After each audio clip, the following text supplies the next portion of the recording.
buenos días, casi tardes. A mí me da muchísimo gusto estar aquí sentada con María del Mar Ramón.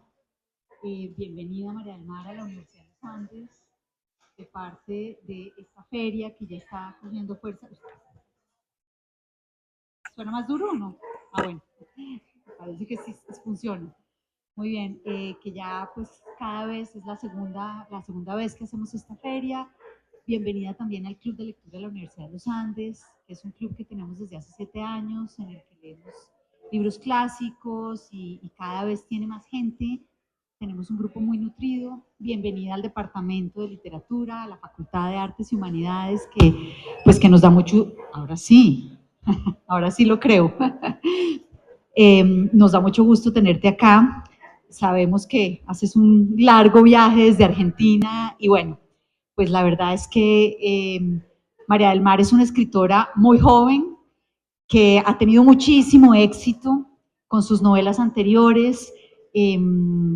Hemos compartido editorial en algún momento, así que pues somos cercanas en ese sentido, pero la verdad es que ahora nos deleita con una obra que a mí me tiene maravillada. Yo, la verdad, hace rato no me atrapaba una novela de esas que uno no puede parar de leer. Yo arranqué el domingo y terminé ayer y la verdad es que no podía parar de leer y ahora les voy a contar un poco de qué se trata y ustedes me van a decir, pero qué curioso que Mónica no se haya, pero la verdad es que es impresionante, una prosa que yo hace mucho rato no había visto, así que primero que todo, bienvenida y segundo, pues te felicito porque la verdad, creo, tu obra, la que yo conozco, es maravillosa, pero con esta la toteaste, la verdad, maravillosa.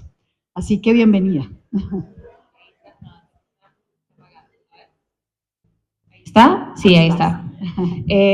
Bueno, muchísimas gracias, Mónica, por estas palabras, por la lectura frenética, eh, por ese análisis y ese cariño hacia la novela y por esta invitación. A mí me parece muy emocionante pasar por acá. Siempre que yo vengo a Colombia es como pasos medio veloces. Y trato de juntar muchas cosas y además de ver a mi mamá, entonces y eso se suma a un nivel de ansiedad, por lo general siempre hay un pariente mío dando vueltas a ver si podemos charlar y me pone muy contenta porque esta novela, a pesar de que se publicó primero en México y después en Argentina, es una novela muy colombiana, es una novela deliberadamente colombiana. Yo nunca había trabajado, o sea, yo nunca había trabajado con tanta conciencia la colombianidad de alguna manera dentro del texto y dentro de la trama, ¿no? Y que el país fuera un poco también como una especie de personaje y que sumara esa tensión o esa apatía y que estuviera presente y también la oralidad de una región. Esa es mi primera vez haciéndolo. Porque siempre tuve, a pesar de que la manada era un poco más bogotana, en algún momento tuve como una pretensión de internacionalismo a partir de hacer los lugares, a partir de escribir como sin ningún regionalismo. Y eso me costaba mucho más trabajo que dejar que el texto se manifestara en el lugar en el que tenía que ser, ¿no? Y esa, como que esa tensión que yo tenía sobre el lugar y los acentos y demás, en esta novela ya no existió porque yo dije, listo, Colombia es el personaje, es uno de los personajes de esta novela y además de Colombia, la región del norte de Santander y Cúcuta y el Catatumbo y eso a mí también por eso me pone contenta y me hace sentir muy feliz estar acá, especialmente eh, hablando de la novela.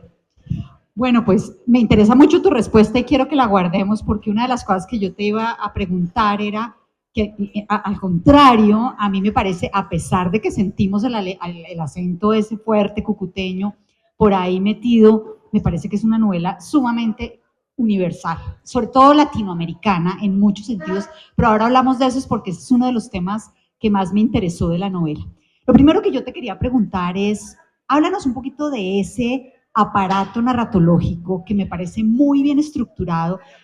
Pero perdón, antes les quiero contar rápidamente de qué va la novela. La novela arranca con un hombre de 70 años que cuenta que tiene que regresar a Cúcuta precisamente, es un artista y después de haber vivido muchos años en Europa, regresa porque su hermano ha muerto y bueno, regresa y se enfrenta con su casa de su infancia y con sus recuerdos de su infancia y obviamente con una memoria que es bien esquiva, ¿no? Como dice el título que me parece también maravilloso. Y esa es toda la novela.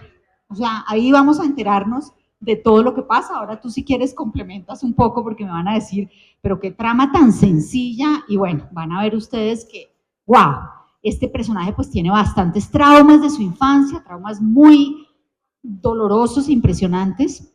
Pero lo primero que yo quiero entender es cómo hiciste para armar este aparato narrativo. Primero tenemos, son 4 capítulos, en el cual en los capítulos hay 3 primeras personas, están narrados en primera persona, yo, y hay uno en la mitad, el tercero, si no me equivoco, está narrado en tercera persona.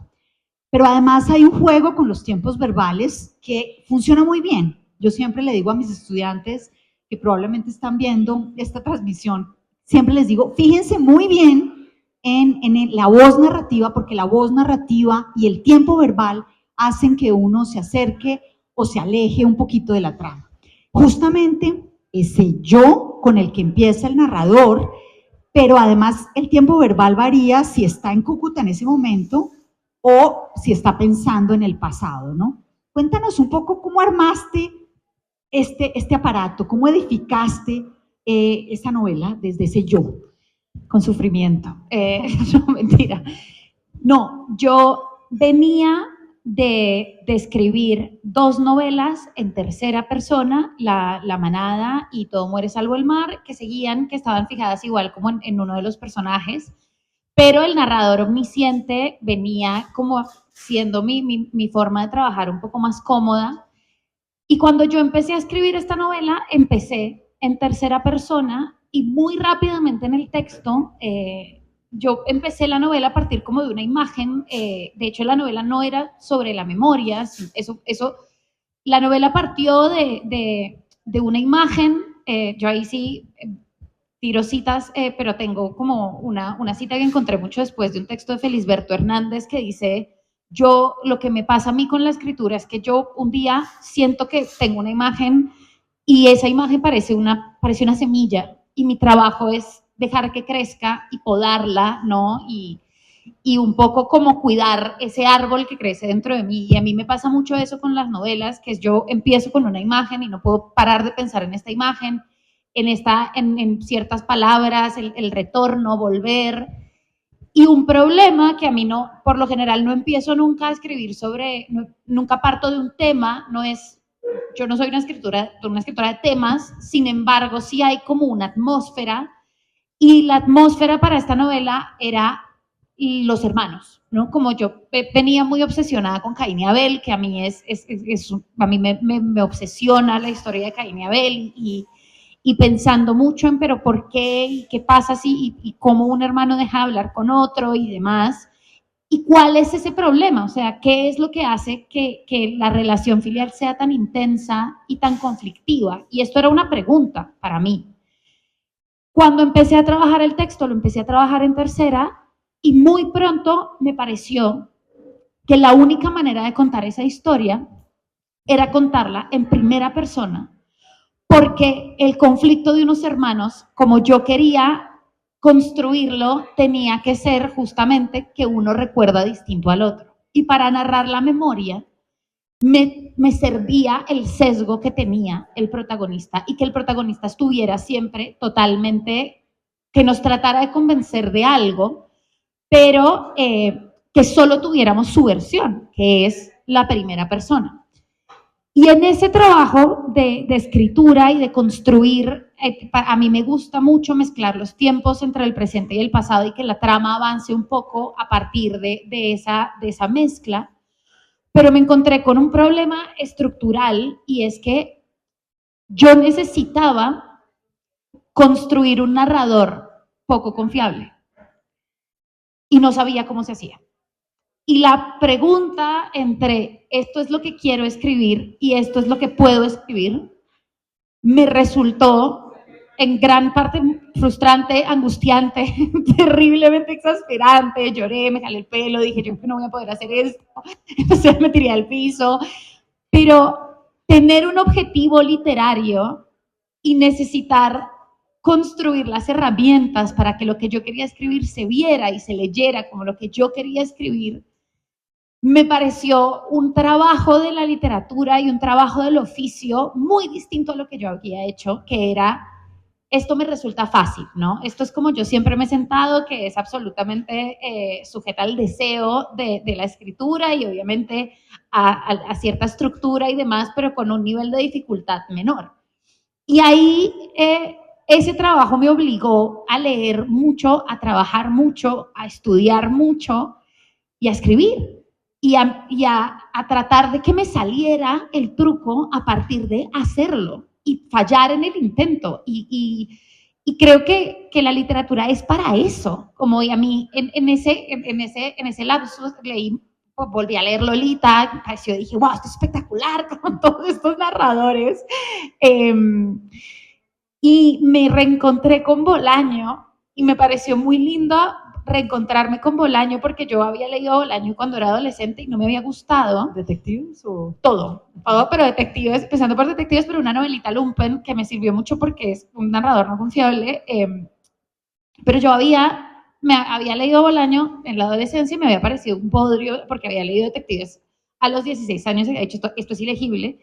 Y me había quedado con esa idea, ¿no? Y había estúpidamente. Y entonces, mientras escribía esto, dije, Bolaño trabaja muy bien el tema de las voces. Y no solo eso, trabaja muy bien el arrojo, o sea, el intentarlo. Y a veces no le sale tan bien, pero el jugar con la voz narrativa y el jugar con el tiempo y el jugar un poco con la estructura del texto y que sea distinto lo que proponen a lo que proponen el otro, eso me parece supremamente bello, ¿no? Y me parece que constituye al oficio, que el oficio es algo mucho más vulgar y mucho menos poético, el oficio es trabajar con el cuerpo en un texto, ¿no? Y equivocarse y hacerlo. Entonces ahí yo entendí que el personaje tenía que dejar algunas pistas y que al final también me sirvió mucho un libro de Julian Barnes que se llama El sentido de un final, está buenísimo. Sí, es espectacular, porque además la trama tiene algunas cosas medio parecidas, y empezar a ese trabajo y que el personaje se fuera construyendo a partir de convencernos de su versión y que nosotros pudiéramos sospechar. La segunda parte, que es esa parte en la que cambia la voz, para mí fue un poco caprichoso. Yo quería narrar, yo quería hacer como algo de la muerte, que no, que fuera personal y era el otro que que se estaba fuera, muriendo. que fuera personal. O sea, al principio yo dije, no, yo voy a meter esto como un capricho porque yo finalmente quiero contar este texto y a mí este texto me parece muy lindo y yo lo voy a poner. Y al principio seguía en primera persona, pero tenía varios problemas. Y es que el narrador no podía conocer esa información, eso no tenía sentido. Y después me pasó que dije, quiero que hable el muerto en alguna interpretación. Y la sensación que le da el texto es que lo pone en perspectiva, ese bloque que parte el libro, en el que no se habla casi del protagonista. Además el protagonista aparece, pero pues es como un comentario, y nos da un poco de aire como lectores y lectoras, es mi sensación, pero además te pone un poco la perspectiva de el mundo es así de grande, ¿no? Y el personaje ve y está sesgado y trabado en algo muy chiquitito, y es como una pequeña ventana a la vida de los otros, que eso sucede 2 veces en la novela, en esa segunda parte y en el diálogo del final, donde sabemos que había otra versión, pero que justamente son como esos momentos en los que el personaje, en la segunda parte, el personaje no tiene contacto con esta historia, y al final sí, y ese trabajo de cómo hacer para que él no tuviera tiempo de tapizar lo que estaba pasando, porque a la final él es el que nos está contando. Claro, está permeada por su visión. O sea, entonces, recuerdo que yo hablé con muchas colegas, esto fue un problema literario, o sea, yo le decía, y eso me pareció súper bonito también, como de juntarme con colegas y con editoras a trabajar y decir, tengo un problema técnico, y es, no sé cómo hacer para que le creamos, pero que nos pueda sorprender la información del interlocutor sin que él tenga tiempo de alterarla. Y recuerdo que una autora a la que quiero mucho, que se llama Cecilia Sperling, me dijo que sea corporal, que él responda, cuando a ti te dicen algo, él tiene que responder de una manera muy corporal, él no tiene tiempo de deglutir, esto no es el pasado. Y todo, como que todas esas, ese trabajo, el trabajo también yo leí mucho durante este tiempo a María Teresa Andrueto, a Betina González, que personas que me gusta mucho lo que escriben sobre escribir también, que es muy interesante y muy generoso, ¿no? Pero creo que la manera en la que se construyó este dispositivo fue teniendo en cuenta que la voz narrativa te marca es lo que hace que el texto sea lo que es. Tal cual, es impresionante, realmente uno siente, y yo creo que parte de esa voz narrativa tan íntima es la honestidad del personaje, la honestidad de su memoria.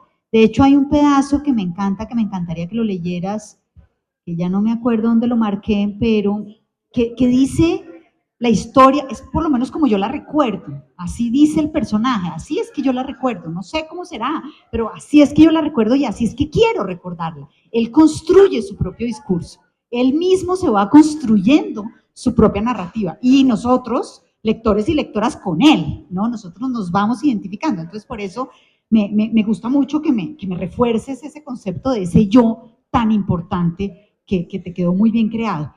Y adicionalmente retomo una cosa que dijiste al principio, me interesaba esa relación de Caín y Abel y este tema de los hermanos porque también nosotros como lectoras y lectores nos metemos a juzgar esa relación, pero nosotros aparte no juzgamos, ni siquiera juzgamos a Juan Francisco, que es el protagonista, sino tú nos muestras sin necesidad de describirnos, por ejemplo, la personalidad de Pablo, son tres hermanos, un hermano mayor, el hermano de la mitad, que es nuestro narrador y protagonista, y el hermano menor.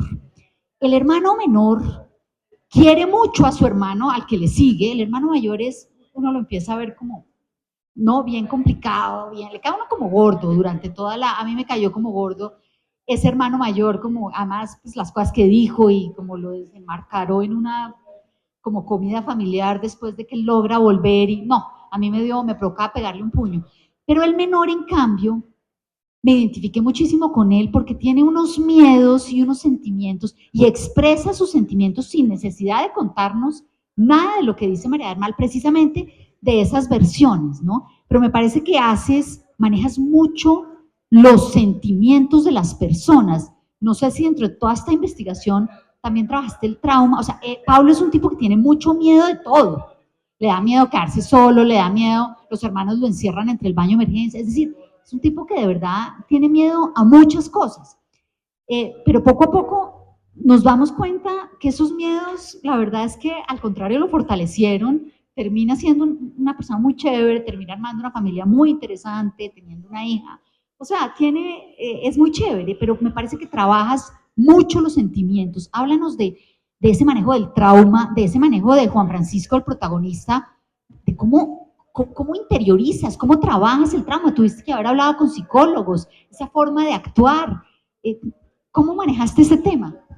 A mí una de las preguntas que me interesa y que me interesaba trabajar es, por supuesto, como una de las preguntas que lleva la ciencia y la psicología tratando de responder durante siglos, y es, bueno, ¿es ambiental o sea, quienes somos respondemos a estímulos ambientales, nuestros temperamentos son ambientales o son genéticos, ¿no?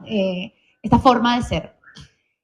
Y a mí eso siempre me ha parecido increíble, es algo en lo que pienso constantemente porque yo tengo hermanos, pues yo me llevo muy bien con mis hermanos, pero a mí me sorprende cómo personas criadas bajo estímulos muy parecidos, resultan tan distintas, ¿no? Tan diferentes, con personalidades, con planes de vida, con proyectos, y no solo eso, sino las mismas personas que han estado sometidas a situaciones de violencia o a situaciones de violencia parecidas o iguales, responden a la violencia de manera distinta, porque es así, ¿no? Como uno pensaría que la gente maneja el trauma de una manera lineal y que es igual, y la gente lidia con el trauma de maneras muy extrañas y muy distintas entre sí, a traumas muy parecidos.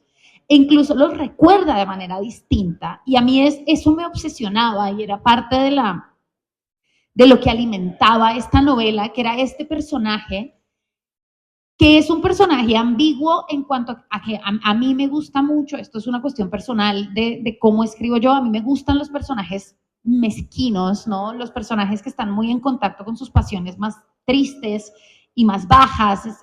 El personaje es envidioso, inseguro, tiene como todo y tiene como este oscilamiento entre ser un genio y sentirse una miseria, y es un personaje donde las sensaciones, uno siempre espera que él en la próxima chance haga las cosas correctamente, ¿no? Y uno un poco le echa porras al personaje, que en ningún momento nos ha dicho nada distinto a soy un desagradable, y todo, y a mí me gusta esa sensación de poner al lector incómodo e incómoda a través de empatizar con un personaje claramente desagradable.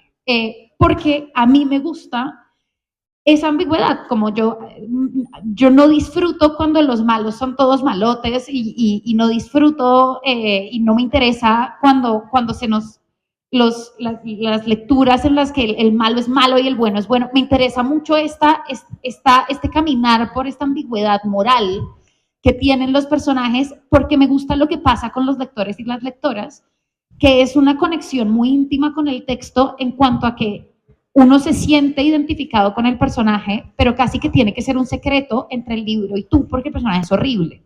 Pero uno se siente identificado con las cosas horribles que hace este personaje o con las motivaciones, porque yo creo que nadie está tan lejos de ser una persona horrible. Son muy puntuales las decisiones que hay que tomar, y es muy fácil tomarlas que no son, o las que te hacen este personaje que ha perdido todas las oportunidades, no solo de redimirse, sino de dialogar, ¿no? Y se ha encerrado como en su versión y su versión y su versión de los hechos, y la duda de si el personaje no puede hacer algo distinto o si el personaje no quiere hacer algo distinto. Que esa duda se nos presenta todo el tiempo como esa ambigüedad moral de este tipo es una víctima de las circunstancias, pero un poco las aprovecha en un punto. Entonces como que a mí me gusta ese juego, yo disfruto haciéndolo porque me gusta pensarlo y me gusta esa relación ambigua. Y esto también es parte del proceso literario. Cuando yo escribí La Manada, yo tenía esta misma intuición, que era, no es tan difícil hacer cosas horribles. O sea, esto no es tan difícil, estamos totalmente seguros y con mucho estupor reaccionamos a que nunca nos pasaría, no, nunca nosotros haríamos, mucho menos lo es para varones jóvenes que están absolutamente motorizados por la influencia de la presión social, ¿no? Como que yo quería mostrar ese dispositivo. Y yo venía de escribir un ensayo feminista en primera persona, y yo escribí un texto que era la primera versión de esa novela, y yo hice algo que nunca se debe hacer, que es algo totalmente antiliterario, y fue, no, este texto yo tengo que explicar en el texto que yo estoy en desacuerdo con lo que está haciendo el personaje. El pedo, ¿no? Y es una manera de subestimar a los lectores. La gente sabe que el personaje, o sea, no hace falta que uno diga, y yo creo que esto está muy mal. No, porque nadie debería estar pensando en lo que pensamos los autores mientras escribimos. El libro tiene que hablar, solo, es una novela, es ficción, es para eso. Y a mí me dio mucho miedo y yo dije, no, yo tengo que salir, y entonces yo agarré el manuscrito y puse una cantidad de texto innecesario que no logró arruinarla, pero casi, para que quedara claro para los lectores que yo estaba en desacuerdo con lo que estaban haciendo personajes de ficción, que o sea, con lo que estaban haciendo personajes inventados. Y yo quedé muy angustiada por eso, porque por esa ambigüedad también muy llevada en un momento en el que parecía, en el que todo era muy autorreferencial en la literatura y en el que parecía que si una se decía una misma feminista y se había dicho a una misma feminista, entonces tenía que escribir solo cosas, ensayo, no ficción, en primera persona, ensayo narrativo, como que... Y también porque creo que es un problema de este tiempo, que necesitamos saber lo que hacen los autores y lo que piensan los autores de su obra, y no de su obra, sino de todo, ¿no? Y estamos en permanente contacto con sus vidas, porque los seguimos y las seguimos en Instagram, entonces sabemos todo lo que hacen, lo que dicen. Y un poco eso, a mí me pareció, o yo empecé a convencerme en todos estos años, en estos años de trabajo, de que lo que había que hacer con la literatura y que lo que había que hacer con la ficción era que yo tenía que no estar en el texto, que yo tenía que estar lo más lejos del texto posible. Yo no importa lo que yo piense, es el personaje, y el personaje hace y no hace, y el trabajo que yo he hecho a lo largo de estas 3 novelas ha sido alejarme del texto, que es, si yo pienso que el personaje es un malparido, no importa, claro, no importa, porque el personaje lo tiene que poder mostrar. Y si no lo muestra, o yo no escribí lo suficientemente bien, o la idea es que uno dude. Y eso, como que ese ejercicio de que como autores tenemos que ser muy relevantes en nuestro texto, es algo que a mí me ha parecido, es un aprendizaje que me ha parecido súper gratificante y súper emocionante, porque la ficción es para eso. Y lo que uno logra, o lo que se logra, o lo que pasa cuando uno escribe y uno se emociona y se entristece y se imagina mundo. Pues yo no tengo 70 años, yo no soy un señor de 70 años, eso no nací en Cúcuta tampoco, pero usar la ficción, y que no se trate de lo que yo pienso, sino de que el personaje piense. Y eso también hace que el personaje tenga ese despliegue emocional. Obviamente eso tiene unos insumos.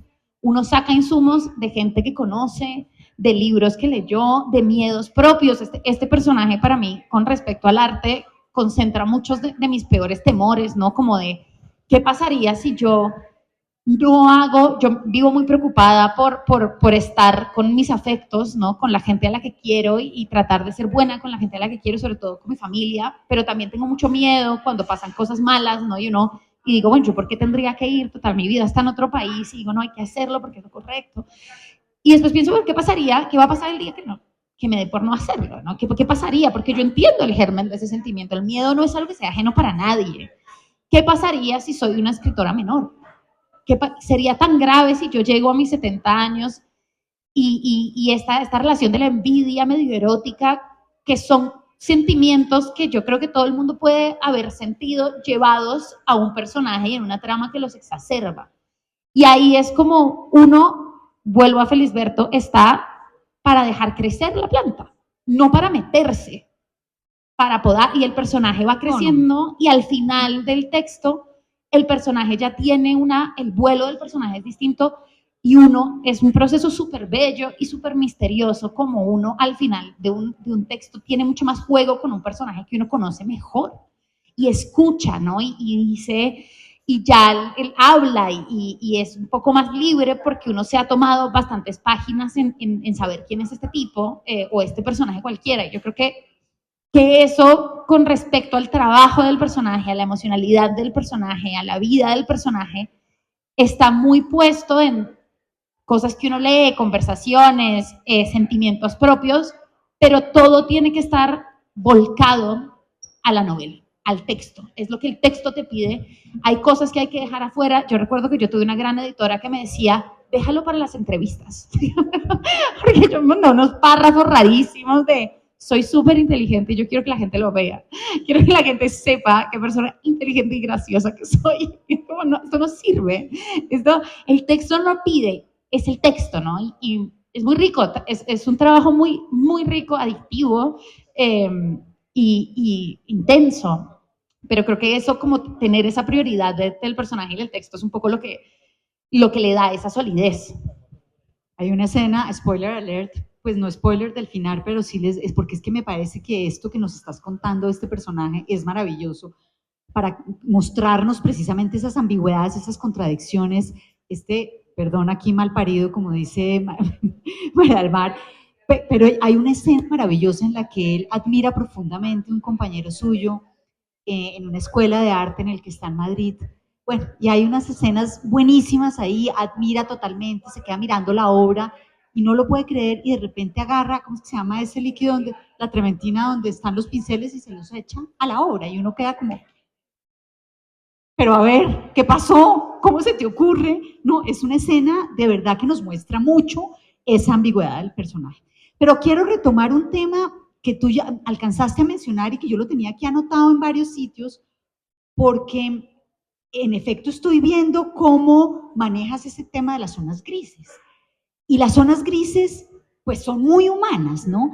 Estamos alejados totalmente del cliché del típico niño traumatizado que lo agarraron en la infancia, en el colegio. No, no, estamos totalmente alejados de eso porque precisamente hay una cantidad de zonas grises. Por ejemplo, me encanta cómo tratas al papá y les voy a leer algunos pedacitos cortos, prometo, pero hay unos pedazos en el que el papá sí que maneja una zona gris y que es nosotros los que decimos juzgar.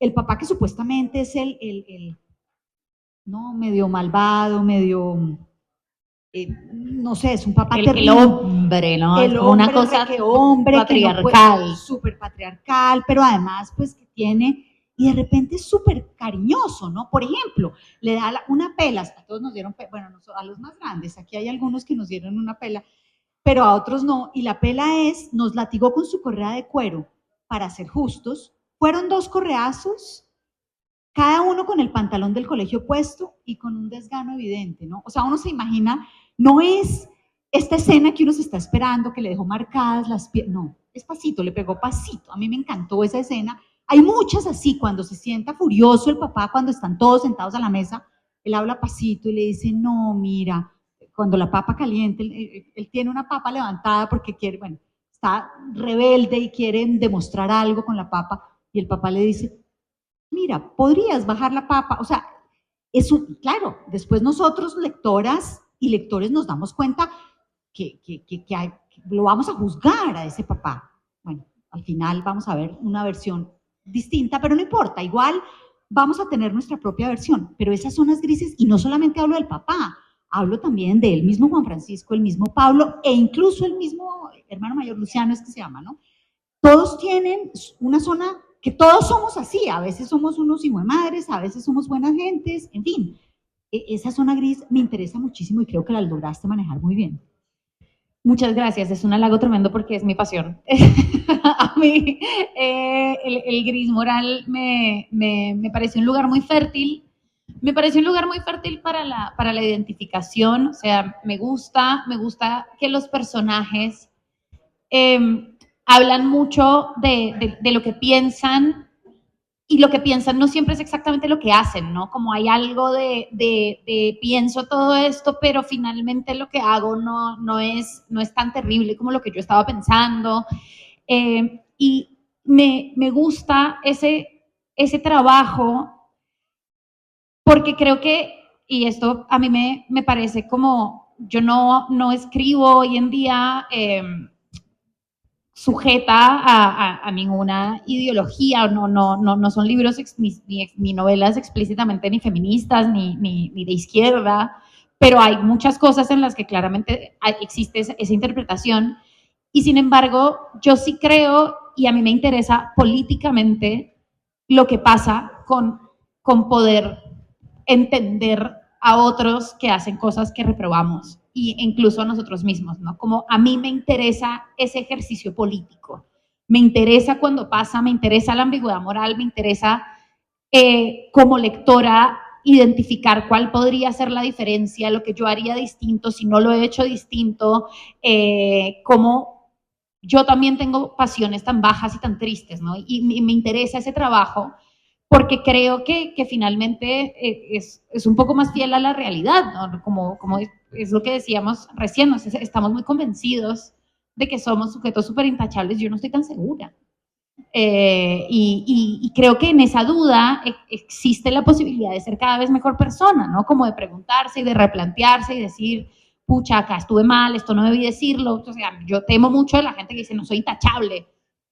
No sé, sí, pero bajo el contexto puntual es difícil, ¿no? Esa presión a mí me gusta trabajarla y me gustaba trabajarla en un personaje que fuera tan antipático y tan insoportable. Yo de hecho pensé que la novela no la iba a leer nadie porque yo dije, ¿quién puede leer a este insoportable? O sea, yo dije, ya está, este tipo es insoportable. Y de hecho, una crítica que me pasó a una amiga que leí, que me pareció bastante graciosa, fue, yo traté y no pude. Yo no puedo soportar a este tipo, o sea, está todo bien, pero yo no pude pasar de la página 20 y va, me parece legítimo y aplaudo, porque es un personaje que se regodea mucho y que es como este rumiante y creo que es algo que habíamos visto, él es bastante menos gracioso, pero a mí me trajo un poco la sensación de un libro que yo leí hace muchos años, no volví a leer, pero me daba la sensación de algo, un poco de la conjura de los necios, como esa sensación de qué desagradable este tipo, y sin embargo, ¿no? Quiero seguir a ver qué pasa.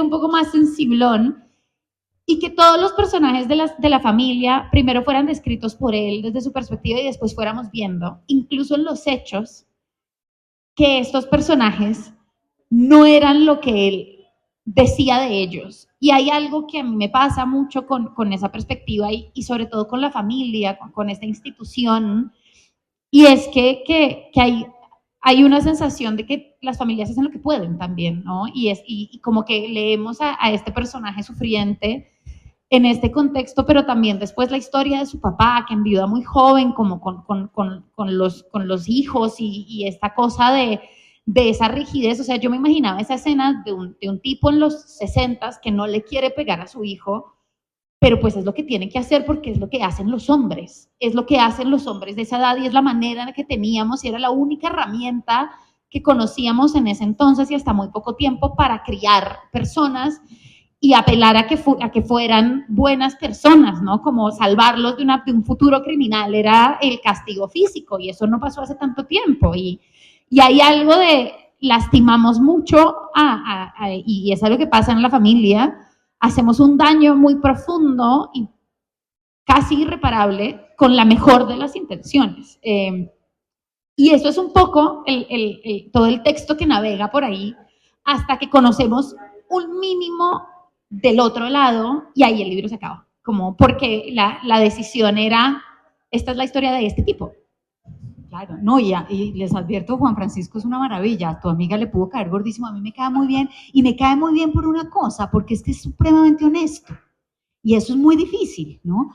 Yo alguna vez oía a Vargas Llosa que le preguntan, ¿usted cómo es? Y él decía, no, yo nunca contesto esa pregunta porque uno nunca dice uno cómo es, sino cómo le gustaría ser. Y a mí me parece que Juan Francisco es un tipo muy honesto, ¿no? Va diciendo realmente lo que siente y maneja muy bien esas jerarquías familiares, puede que las odie, pero las maneja muy bien. Yo quisiera hablarte de un tema que hablamos al principio, pero es que estoy viendo que, claro, como tenemos tantos temas que me encantan, entonces nos vamos a demorar muchísimo, pero no quiero dejar pasar este.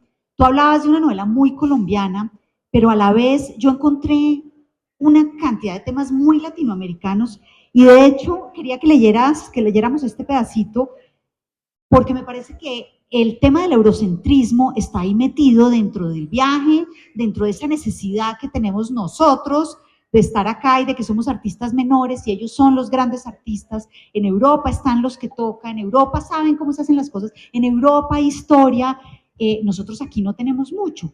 Dice Juan Francisco en un momento dado, la noción latinoamericana de lo que hacía necesitaba una validación europea para considerarse arte, para ser catalogado y clasificado como tal, con esa pulsión colonialista que ninguno de nosotros ha podido borrar, que nos indica que si queremos contarnos, tenemos que poder contarles a ellos quiénes somos, que el único lenguaje universal que existe siempre es el del otro continente, así sea para poder narrarnos y pintar nuestras penas. Y esto pues es una visión muy latinoamericana, pero sumamente universal. Es más, hablas de colonialismo. Háblanos de ese tema. Sí, total. Creo que él está, pues de hecho, en todos o sea, los artistas colombianos, incluso los artistas que él menciona, todos tenían que ir a Europa hace un tiempo, no era un vuelo, un vuelo en promoción, no era porque si no, la vida entera, ahorrar la vida entera y tener como ese diálogo y después hacer crítica interesante a partir de eso.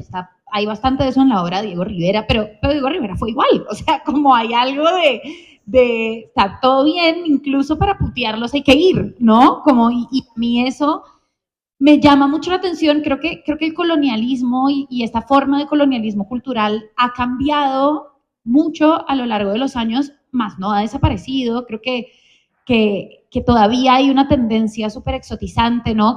Mutó y ahora es como algo en lo que, perfecto, vamos a aplaudir a estos latinoamericanos siempre y cuando nos hablen de su miseria, no pueden hablar de otra cosa que no sea contarnos esta cosa muy exotizante de América Latina. A pesar de eso, yo creo que en los últimos años sí se ha fortalecido como un poco más el circuito latinoamericano como un circuito que no necesariamente no está hecho por export, o al menos es una visión optimista que yo tengo y que me gusta, ¿no? De que las cosas circulan entre nosotros y entre nuestros países y les damos mucha importancia a esa circulación interna. Incluso yo pues lo veo desde la literatura, o sea, hay algo de la manera en la que estamos circulando autoras y autores de temas diversos, de edades distintas, a lo largo y ancho de la región, que para uno tiene mucha importancia y mucho peso más que cruzar el charco, ¿no? Como hay todavía o quizás ahora como una puesta en valor de que lo latinoamericano y de que nosotros también producimos un conocimiento fundamental para el mundo y que no es necesario que esté tamizado por la aprobación europea, a pesar de que nuestros métodos quizás de producir ese conocimiento son métodos de alguna manera todavía coloniales, pero creo que al menos ese mencionarlo como problema a mí me llama la atención o me interesa porque sí, en la historia de los artistas latinoamericanos, de los artistas plásticos latinoamericanos, había un necesario paso por Europa, casi gracioso. De hecho, hay una cita de una carta que escribe Pedronel no, estoy por acá en Italia, porque hay que venir, ¿no? O sea, como no sé, después me devuelvo, pero parece que si no toco suelo, no soy un artista, suelo europeo. Y esa forma como muy literal de ese colonialismo, creo que para mí era como una pequeña mención. También pasa algo que él es un personaje que es un migrante, pero es una migración. Yo decidí como hablar de esa manera medio incómoda o que sobrevuela de esa migración de las clases medias altas latinoamericanas a Europa, que no es lo mismo que una migración por una situación de violencia o por una situación económica, pero que igual está siempre una distancia entre el lugar al que uno emigra y uno, ¿no? Como hay una distancia que nunca logra diluirse del todo, no importa cuánto te esfuerces. Y a mí me parece que Europa es un lugar más que xenófobo, como la mayoría de nuestros países, pues lo que hay es aporafobia, ¿no? Hay una cosa están los migrantes más o menos, y los migrantes queremos, a los que queremos echar, que son las personas que tienen menos recursos y las personas más vulnerables, pero nunca deja de haber cierta sospecha a pesar de entregarles todo, ¿no? Y este es un personaje que hace eso, como es un personaje que se adapta, aprende, se mimetiza totalmente y sin embargo siempre hay una distancia y siempre hay una sensación de desarraigo, pero también hay una sospecha de eres de acá, pero que tanto, ¿no? Y a mí me interesaba que eso también lo hiciera un poco, sumar a esa incomodidad del personaje. Sí, pero además también lo aterrizas acá, que fue también muy interesante, ¿no? En un momento dado, en esa casa la han invadido aparentemente otros, ¿no? Esto está en Cúcuta, entonces son unos otros que vienen de un país cercano que está en problemas y lo sacan a las patadas, o sea, ahí aterrizas un poco ese problema de la migración y ese problema obviamente de la otredad. María del Mar, antes de que se me acabe el tiempo, yo no quiero dejar de hablarte de un tema que me gustó muchísimo también, y es el tema que tú ya lo has mencionado, pero más allá del tema del arte, me gusta mucho ese manejo del tema del artista, de la evolución del artista. Y el artista me refiero no solamente al artista, claro, Juan Francisco es artista, pero también al artista escritor, es decir, a cualquier, incluso tienes una referencia a Tazio, que es este personaje maravilloso de Thomas Mann, de La muerte en Venecia, que además significa mucho, es decir, solamente con haber nombrado es mi Tazio, ya entiende uno, hay un simbolismo detrás de ese Tazio, de esas inseguridades de Juan Francisco como artista, ¿no? Hay un momento dado en que él está en la Academia de Arte y en efecto empieza a ver a este pobre al que le dañó las pinturas, pero siente una admiración genuinamente estética, es decir, ahí hay un germen estético que es lo que realmente él está buscando, que de ahí probablemente lo defiendo yo, probablemente la amiga María del Mar lo ataca, pero yo lo defiendo porque es tan honesto que ahí hay una búsqueda del arte, esas inseguridades, esa mediocridad que él todo el tiempo menciona. Yo como soy un mediocre, además soy latinoamericano, soy migrante, estoy traumatizado porque tengo una infancia terrible, tengo una familia que ni se diga, es decir, él mismo se va creando un discurso mediocre, pero en el fondo tiene una mirada profunda y una búsqueda muy intensa por la verdadera belleza, ¿no? Por el arte, por eso que yo no sé qué, que uno trata siempre de encontrar.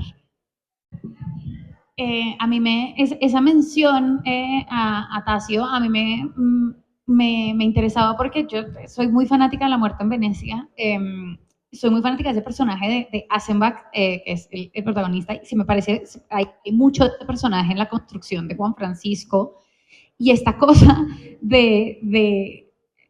hay una escena de La muerte en Venecia que a mí nunca se me va a olvidar, ¿no? Que de alguna manera está un poco expresada en ese texto, que ellos están bajando creo que de un ascensor en ese hotel en Venecia, y él dice que Tasio baja la mirada porque eso es lo que hace la belleza real, ¿no? Que se avergüenza. Hay algo él no puede sostener el peso de su belleza, y de este personaje que todo el tiempo también está absolutamente desquiciado en esta situación, es este hombre en decadencia, y a mí me interesaba un poco esa referencia. Yo creo que hay algo del arte, yo creo que no es un libro que trate sobre arte, creo que es que usa un poco ese vehículo para contarlo a él, pero sí creo que él hace como un momento en el que dice, yo tuve, o es mi propia reflexión de su cualidad artística, y es qué tanto importa más la obra que el artista en cuanto a lo que estás dispuesto a hacer, y la manera en la que la obra se despliega a pesar tuyo, ¿no? Y esa tensión es una tensión que a mí me interesa y la pienso constantemente también desde la literatura, porque igual nosotros no firmamos con seudónimo, ¿no? Yo firmo con mi nombre, porque hay algo de los laureles que me interesa. Y esa tensión entre el reconocimiento y las posibilidades del reconocimiento y la escritura es una tensión permanente, y yo no creo que nadie la tenga tan resuelta, porque es la idea de que crear algo que otras personas admiran o se conmueven con eso es algo muy poderoso, mucho más poderoso de lo que uno a veces se da cuenta. Que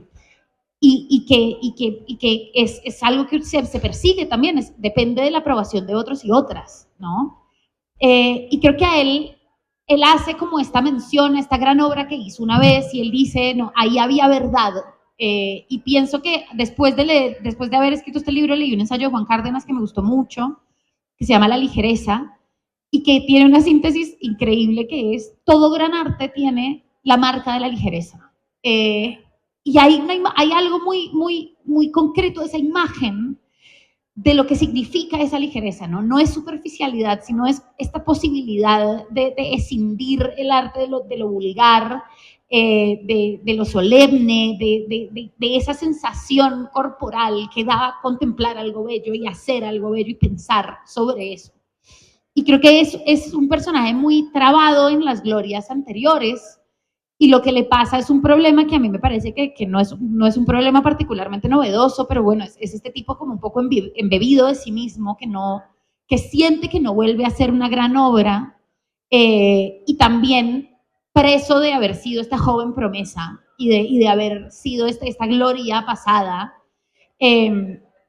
y de haberse convencido como en esta idea muy ególatra de su importancia, pero volvemos un poco como a esa zona gris. No es tan difícil porque lo que te propone el universo artístico y también literario es justamente eso, ¿no? Como son tareas muy individualistas, donde hay muy poco de lo colectivo en juego y donde no es difícil creer o entrar en esa idea un poco megalómana, de la importancia que tiene. Y finalmente a mí me ha parecido súper curioso que parte de la discusión que se ha armado alrededor de la novela es si él es o no es un artista mediocre. Y hay algunas lectoras que me han dicho, no, pero si vivía de la obra. Yo dije, pues sí. Y han hecho una cantidad de homenajes, total, además. Claro, pero es como esta percepción, ¿no? De un personaje también muy envidioso, y esta tragedia de que siempre haya alguien mejor, que es algo que a mí, en lo personal, es una figura que me interesa mucho. Me ha interesado mucho en ese ejemplo muy cliché, pero está Salieri y Mozart, ¿no? Como esta cosa de Salieri, gran compositor, con la mala suerte de haber nacido en el tiempo de Mozart. Ya está, no hay nada que hacer. Esto parece una referencia graciosa, pero es un librazo. Yo me firmo al lado de este libro y me parece que está muy bien narrado. Yo nunca vi un partido de tenis y, sin embargo, la obsesión de Agassi con Pete Sampras, y él dice como es una tragedia porque soy muy bueno y, sin embargo, él es mejor que yo. Y no hay nada que hacer, ¿no? Y ese sentimiento rumiante, angustiante, a mí me gusta mucho para narrar y para construir personajes que piensen sobre un oficio. Sí, sí, se siente todo el tiempo. Bueno, hay una cosa que quería también mencionar, nos quedan como 4 minutos, entonces simplemente la voy a mencionar, pero la novela son hombres. Y realmente aquí estamos frente a unas mujeres maravillosas que no se habla mucho de ellas. Annette me parece que es la mujer pues, que acompañó todo el tiempo al protagonista. Está su mamá, que por ahí tú sueltas tu discurso femenino que me gusta. Hablas de esta mamá, le tocó esta estructura, pero ella no quería esta estructura, entonces pues me gusta que ese discursito de María del Mar, que estamos acostumbrados a oírlo por ahí, ahí está presente su discurso femenino. Pero también me parece que pues son 3 hombres criados por un hombre, ¿no? Por ahí hay una tía que es la hermana del papá, pero bueno, realmente es una novela que genera y que por lo menos crea unas nuevas masculinidades, por lo menos una toma de conciencia por parte de los mismos personajes de estas masculinidades. No sé si quieras terminar, me gustaría que leyeras, aquí me gustó mucho esta última parte donde nos responde muchísimo a lo que está sugiriendo el libro, no solamente en qué es la realidad, qué es la memoria, esta parte me gustó muchísimo. A ver, la voy a leer. Toda la vida he hallado la manera de que la realidad se ajuste a mi perspectiva del mundo. No importa cuán inverosímil sea, la realidad siempre termina por acompañarme.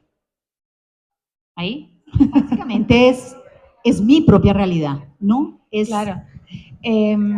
Sí, yo creo como por lo último sobre lo de la novela de hombres, es que yo creo que esa historia solo es posible en un universo muy masculino porque es una familia que está aglutinada por el silencio, y la manera en la que las mujeres gestionamos los problemas familiares, no necesariamente mejor, pero bastante distinta, es a partir de un poco más de diálogo, incluso de la pasivo-agresividad, como hay otras formas de esa gestión que para ellos es imposible. Uno ve estos personajes y dice, no, es un silencio y una angustia y no pueden mostrar cuando están tristes y todo es como muy, muy contenido.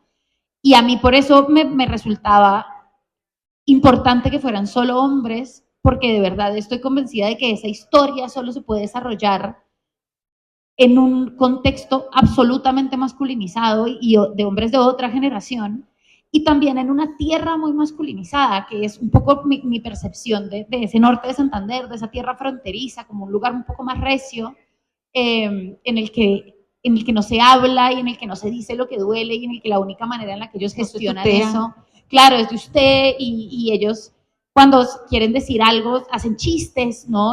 Pero crudos y agresivos. Y es un poco como lo que yo necesitaba que aglutinara a esta familia y era lo que no se dice, lo que no se habló entre ellos y esa es una cuestión totalmente masculina. Entonces para mí eso creo que fue interesante. Y bueno, ya para cerrar, pues muchas gracias por este ratico, muchas gracias a ti. Ha sido la entrevista más interesante que me han hecho sobre la novela y me pone muy, muy contenta estar acá y charlarla con una autora tan genial y una gran lectora. Así que muchas gracias. Muchas gracias a ustedes por acompañarnos. La novela es maravillosa, mejor dicho, de verdad que les advierto que no van a poder dormir porque no van a parar de terminarla. La forma como está escrita, la trama, es decir, es una novela que propone mil temas que yo sé que ustedes van a encontrar muchos más de los que yo ya encontré. Muchas gracias, María Victoria. Gracias.